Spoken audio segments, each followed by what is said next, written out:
Hi, welcome to Srimithu natural vlog. எல்லோருக்கும் வணக்கம். எல்லோரும் எப்படி இருக்கீங்க? எல்லோரும் நலமாக இருப்பீங்கன்னு நினைக்கிறேன். இன்றைக்கி நம்ம பார்க்க போகிறது ரொம்ப முக்கியமான பதிவு. நிறைய பேருக்கு எலும்பில் பிரச்சனை இருக்கும், நிறைய பேர் கை கால் வலி அதிகமாக இருக்கும். முக்கியமாக பெண்களுக்கு ரொம்பவுமே யூஸ்ஃபுல்லாக இருக்கும் இந்த உளுந்தங்கஞ்சி. அதை எப்படி செய்கிறதுன்னு பார்க்கலாம் வாங்க. அதுக்கு நான் 1 கப் உளுந்து எடுத்திருக்கேன். வெள்ளை உளுந்து தான் எடுத்திருக்கேன். உங்கள்கிட்ட கருப்பு உளுந்து தான் எடுத்துக்கோங்க. ஏன்னா அதில் வெள்ளை உளுந்தை விட கருப்பு உளுந்தில் அதிகமான சத்துக்கள் இருக்குது.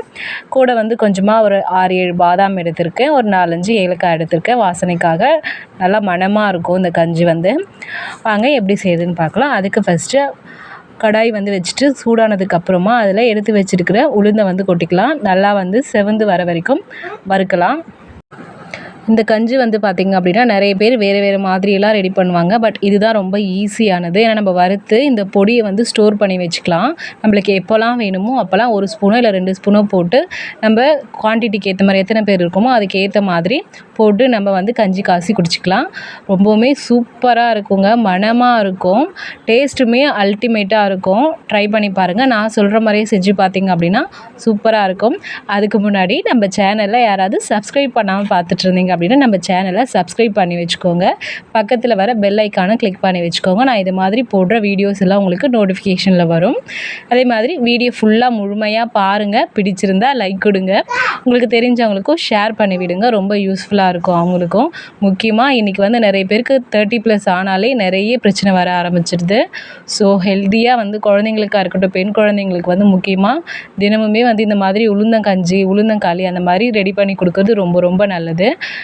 அதுக்கப்புறம் ஏலக்காயும் பாதாமும் ஆட் பண்ணிவிட்டு நல்லாவே செவந்து வந்துடுச்சு. எல்லாத்தையும் இந்த மாதிரி ஒரு பெரிய பிளேட்டில் கொட்டி நல்லா ஆற வச்சுக்கலாம். அது ஆறி வரட்டும். ஆறி வந்ததுக்கப்புறமா நம்ம மிக்ஸி ஜாரில் போட்டு நம்ம பொடி அரைச்சிக்கலாம். ரொம்பவுமே சூப்பராக இருக்கும். ட்ரை பண்ணி பாருங்கள். இந்த மாதிரி மிக்ஸி ஜாரில் ஆட் பண்ணிவிட்டு நல்லா பொடி பண்ணி எடுத்துக்கலாம். அப்புறம் இதை உளுந்து ஊற வச்சு அரைச்சி அதில் பால் எடுத்து அந்த மாதிரி செய்வாங்க. அதுவுமே டேஸ்ட்டாக இருக்கும். அதெல்லாம் விட அது ப்ராசஸ் அதிகம். ஸோ இந்த மாதிரி நம்ம ரெடி பண்ணி ஒரு கண்ணாடி பாட்டிலில் போட்டு ஃப்ரிட்ஜில் ஸ்டோர் பண்ணி வச்சிட்டோம் அப்படின்னா நம்மளுக்கு எப்போல்லாம் தேவையோ அப்போல்லாம் எடுத்து வச்சுக்கலாம். ஒரு 1/4 கிலோ கூட நீங்கள் நிறைய பேர் இருக்கீங்க, ஒரு 2-3 பேர் குடிக்க போகிறீங்க அப்படின்னா 1/4 கிலோ கூட வாங்கி நல்லா அரைச்சி வச்சுக்கோங்க. இல்லை 1/2 கிலோ கூட அரைச்சி வச்சுக்கலாம். நல்லா காற்று போகாமல் ஒரு ஏர்டைட் கண்டெய்னரில் போட்டு வச்சிட்டிங்க அப்படின்னா நல்லா 2 மாதம் வரைக்கும் கூட நம்மளுக்கு யூஸ் ஆகும். இந்த மாதிரி அரைச்சாச்சு. இதையுமே ஒரு தட்டில் கொட்டி நல்லா ஆற வச்சுக்கலாம். அதுக்கப்புறம் நம்ம கண்ணாடி பாட்டிலில் ஸ்டோர் பண்ணிக்கலாம். நான் இன்றைக்கி கஞ்சியில் கொஞ்சமாக தேங்காய் பால் ஆட் பண்ண போகிறேன். ஸோ அதுக்கு தேங்காய் எடுத்து உடைச்சி நல்லா கட் பண்ணி வச்சுருக்கேன். அதில் கொஞ்சமாக தண்ணி ஆட் பண்ணி தேங்காய் அரைச்சி எடுத்துகிட்டு வந்துடலாம்.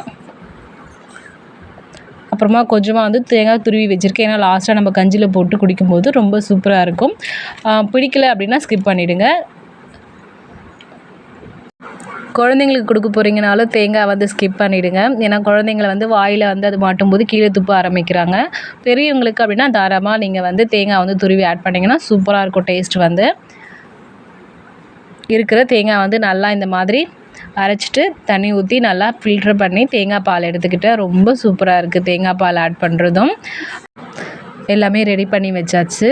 உளுந்து பொடி ரெடி பண்ணி வச்சுட்டேன். அதுக்கப்புறமா நாட்டு சக்கரை தான் நான் இன்றைக்கி ஆட் பண்ண போகிறேன். உங்கள்கிட்ட வெல்லம் இருந்தாலும் சரி, இல்லை ஒயிட் சுகர் இருந்தாலும் சரி, எது வேணாலும் ஆட் பண்ணிக்கோங்க. ஆனால் கொஞ்சம் ஹெல்த்தியாக இருக்கணும் அப்படின்னு நினச்சிங்க அப்படின்னா நாட்டு சக்கரை இல்லை பனங்கற்கண்டு, கருப்பட்டி இந்த மாதிரி சேர்த்திங்கன்னா ரொம்ப ஹெல்த்தியாக இருக்கும். அப்புறம் கொஞ்சமாக துருவின தேங்காய், அப்புறம் தேங்காய் பால் எடுத்து வச்சுருக்கேன். ஓகேங்களா? அரைச்ச பொடியில் ஒரு 2 ஸ்பூன் ஆட் பண்ணிக்கிறேன். நல்லாவே 2 ஸ்பூன் ஃபுல்லாக ஆட் பண்ணியிருக்கேன். இது ஒரு 2 பேர் குடிக்கலாம். நல்லா இந்த மாதிரி தண்ணி ஊற்றி தாராளமாகவே தண்ணி வச்சுக்கோங்க. நல்லா ஊற்றி நல்லா அந்த பவுடரை நம்ம கலந்து விட்டுக்கலாம். அடுப்பில் வைக்கிறதுக்கு முன்னாடியே நல்லா கை வச்சு கூட கட்டி இல்லாமல் நல்லா கலந்து விட்டுக்கோங்க. இந்த மாதிரி நல்லா கரண்டி வச்சு கலந்துக்கோங்க.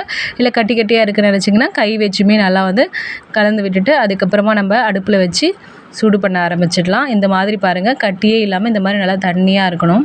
பாருங்கள், நான் கை வச்சு எப்படி பண்ணியிருக்கேன். இந்த மாதிரி பார்க்கும்போது நம்மளுக்கு தண்ணியாக இருக்கணும்.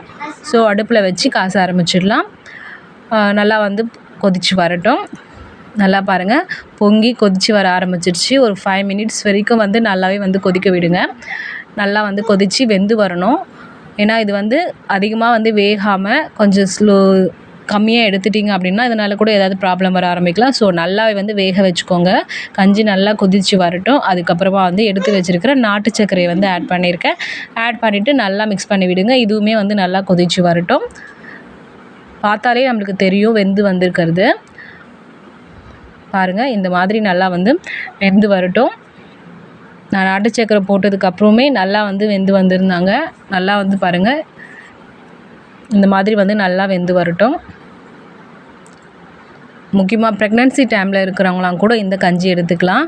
ரொம்பவே நல்லது. இடுப்பு எலும்புக்கு, நிறைய பேருக்கு கை கால் வலி அதிகமாக இருக்கும், எலும்பு பிரச்சனை இருக்கிறவங்கலாம், இந்த கால்சியம் குறைபாடு இருக்கிறவங்கலாம் இந்த உளுந்தங்கஞ்சி வந்து தாராளமாக எடுத்துக்கலாம்.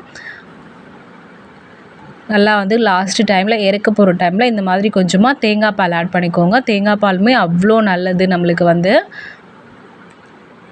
ஸோ ஆட் பண்ணிவிட்டு இதையுமே மிக்ஸ் பண்ணி விட்டுட்டு ஒரு 1 மினிட் வந்து நல்லா வந்து கொதித்து வந்ததுக்கப்புறமா ரெடி பண்ணி எடுத்துடலாம். அவ்வளோதான், நம்மளுடைய உளுந்தங்கஞ்சி வந்து சூப்பராக ரெடி ஆகிடுவாங்க. நீங்களும் இதே மாதிரியே ட்ரை பண்ணி பாருங்கள். ரொம்ப ரொம்ப சூப்பராக இருக்குது. இது வரைக்கும் குடிக்கல அப்படின்னா ஃபஸ்ட் டைம் குடிச்சு பாருங்கள். அதுக்கப்புறம் விடவே மாட்டீங்க, திரும்ப திரும்ப கேட்பீங்க. குழந்தைங்களுக்குமே செஞ்சு கொடுங்க. குழந்தைங்களுக்கு செஞ்சு கொடுக்கும்போது தேங்காவை மட்டும் ஸ்கிப் பண்ணிவிட்டு அப்படியே கஞ்சாக மட்டும் கொடுங்க. அவங்க விரும்பி குடிப்பாங்க. இதுமாரி வாரத்தில் 1 தடவையோ இல்லை 2 தடவையோ செஞ்சு கொடுங்க குழந்தைங்களுக்கு. முக்கியமாக பெண் குழந்தைங்களுக்கு செஞ்சு கொடுங்க. இதே மாதிரி கருப்பு உளுந்தை வச்சு நான் ஒரு தடவை செய்கிறேன், அதுவுமே போடுறேன். அதுக்கப்புறம் வந்து உளுந்தங்களியுமே வந்து போடுவேன் நம்ம சேனலில் வந்து ஃபாலோ பண்ணி வச்சுக்கோங்க. ஃபஸ்ட் டைம் இப்போ தான் நீங்கள் பார்க்குறீங்க அப்படின்னா நம்மளுடைய ஸ்ரீமித்து நேச்சுரல் விலாகை சப்ஸ்கிரைப் பண்ணி வச்சுக்கோங்க. இதுக்கு முன்னாடியுமே நிறைய யூஸ்ஃபுல்லான வீடியோஸ் எல்லாமே நம்ம சேனலில் அப்டேட் பண்ணியிருக்கேன். கண்டிப்பாக போயிட்டு பாருங்கள். உங்களுக்கு தெரிஞ்சவங்களுக்கு ஷேர் பண்ணுங்கள். ரொம்பவுமே யூஸ்ஃபுல்லாக இருக்கும். அவ்வளோதான், வந்து ரெடி ஆகிடுச்சு நம்மளுடைய உளுந்தங்கஞ்சி. இந்த மாதிரி பவுலில் வந்து நல்லா ஊற்றிட்டு அதில் வந்து கொஞ்சமாக தேங்காய் பூ வந்து போட்டுட்டு நல்லா வந்து மிக்ஸ் பண்ணி கொஞ்சம் நேரம் ஆறுனதுக்கப்புறமா குடிச்சு பாருங்கள். சூப்பராக இருக்கும், சான்ஸே கிடையாது. ட்ரை பண்ணி பார்த்துட்டு எப்படி இருந்துச்சுன்னு கமெண்ட்டில் சொல்லுங்கள். இல்லை நான் ஏதாவது தப்பாக சொல்லியிருந்தாலும் சொல்லுங்கள், நான் சேஞ்ச் பண்ணிக்கிறேன். இல்லை நீங்கள் வேறு எப்படி செய்வீங்கன்னு சொல்லிவிட்டு சொல்லுங்கள். அதுக்கப்புறம் பொடியுமே வந்து நல்லா ஆறி வந்துட்டாங்க. இந்த இப்போதைக்கு ஒரு கண்டெய்னரில் வந்து இந்த மாதிரி கிளாஸ் கண்டெய்னரோ இல்லை நீங்கள் ஏதாவது ஏர்டைட் கண்டெய்னரில் போட்டு க்ளோஸ் பண்ணி வச்சுக்கோங்க. ஃப்ரிட்ஜில் வச்சுக்கோங்க. வெளியில் வச்சோம் அப்படின்னா பூச்சி பிடிக்க சான்சஸ் இருக்குது. ஸோ இந்த மாதிரி ஒரு கண்டெய்னரில் போட்டு நீங்கள் ஃப்ரிட்ஜில் வச்சுட்டோம், ஸ்டோர் பண்ணிக்கிட்டோம் அப்படின்னா நம்மளுக்கு ரொம்ப நாளைக்கு யூஸ் ஆகும். அவ்வளோதாங்க, வீடியோட எண்டுக்கு வந்துட்டோம். வீடியோ பிடிச்சிருந்தா ஒரு லைக் கொடுங்க. தேங்க்யூ ஃபார் வாட்சிங். பாய்.